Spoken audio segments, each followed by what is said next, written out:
The world knew Richard Hale as a man who never took no for an answer.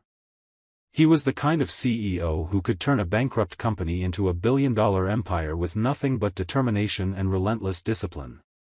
But that morning, sitting in the silent corner of a hospital waiting room, Richard was just a father, broken, helpless, and terrified. His little girl, Emily, only 4 years old, hadn't spoken a word in over 6 months. Once a bubbly, curious child who would fill the house with laughter and endless questions, Emily now existed behind a wall of silence. Her eyes still sparkled, but her voice, the very essence of her joy, was gone. Specialists, speech therapists, and top pediatric neurologists had tried everything. Each appointment ended the same way, with a polite, sympathetic look and the words no parent ever wanted to hear: "We're doing our best, but we can't guarantee she'll speak again." If you believe in kindness, in second chances, and in the power of unexpected heroes, take a moment right now to like this video, share it with someone who needs hope, and subscribe to Kindness Thread. Together, we can spread stories that the world will never forget. Richard's life had always been about control. He controlled markets, boardrooms, and mergers. But he couldn't control this. Every day, he'd sit by Emily's bedside, telling her stories, singing her favorite lullabies, and holding her tiny hand, praying that she'd say, "Daddy," just once more.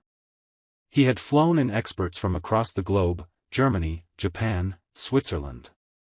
He'd spent millions, because money had always solved his problems before. But this wasn't a problem. This was his daughter's life. And no matter how much money he threw at it, her silence only grew heavier. One late afternoon, Richard arrived at the private rehab center earlier than usual. As he walked through the bright corridor, his polished shoes clicking against the marble, he heard something strange, a sound that didn't belong in the sterile quiet of that place. It was laughter. Not just any laughter, but a bubbling, pure giggle that seemed to warm the cold air. He stopped, heart pounding. Slowly, he followed the sound, and there she was, Emily, sitting cross-legged on the polished floor, her face glowing with joy.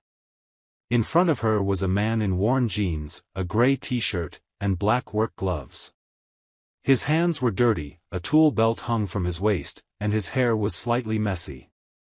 He was a janitor, holding a small, handmade puppet crafted from an old baseball cap and a pair of socks. Richard stood frozen.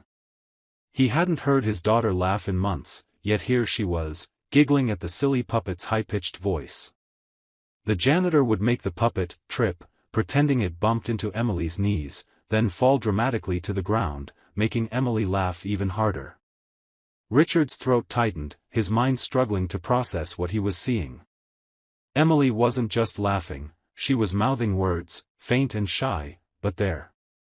Over the next few days, Richard watched from a distance. Every morning, the janitor, whose name he learned was Jack, would come by with new little inventions for Emily.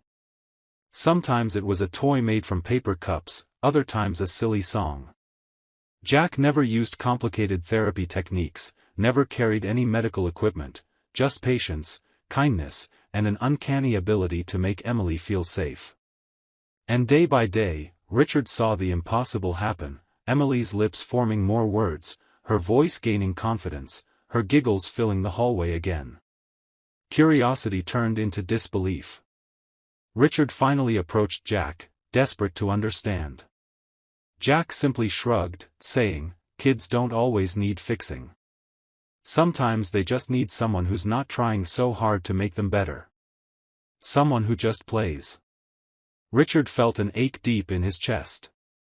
All the specialists had focused on structured exercises, tests, and treatments. But Jack had given Emily something they hadn't, a friend who met her in her world, not theirs. Weeks passed, and Emily's progress stunned even her doctors. She began speaking in full sentences, telling stories, asking questions. One evening, as Richard tucked her into bed, she whispered, "I love you, Daddy." It was the first time he had heard those words since she had gone silent, and they broke him open. He left the room in tears, his heart overflowing with gratitude.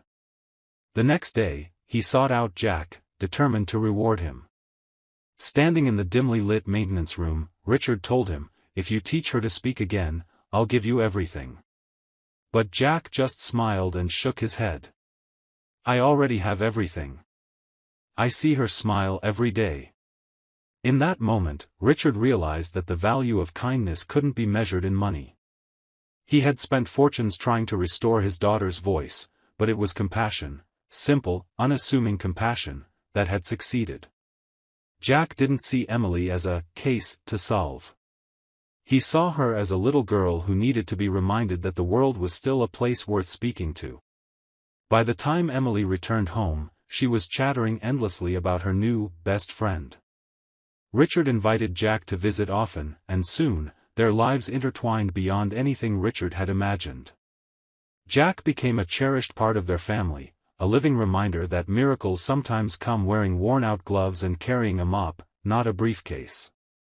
If this story touched your heart, please like, share, and subscribe to Kindness Thread so more people can believe in the power of simple, human kindness.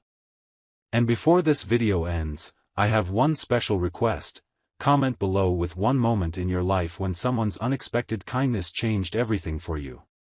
Your story might be the hope someone else needs today. Because in the end, the richest person isn't the one with the biggest bank account. It's the one who can give without expecting anything in return, and in doing so, change a life forever.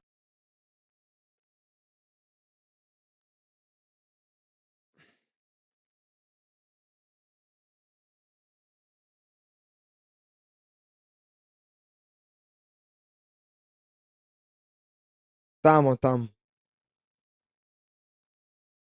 Ya estamos. Ya arrancamos. Vamos a ir directo al counter. Porque ¿para qué tarda tanto? Esto es así, es rápido. Tac, tac, tac, tac, tac, tac, tac, tac. ¿Qué haces, Franquito?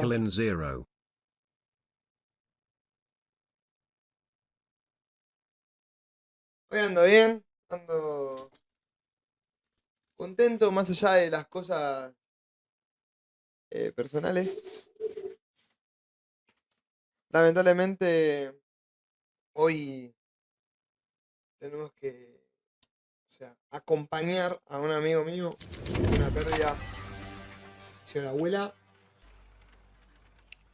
Pero, bueno, de todas formas.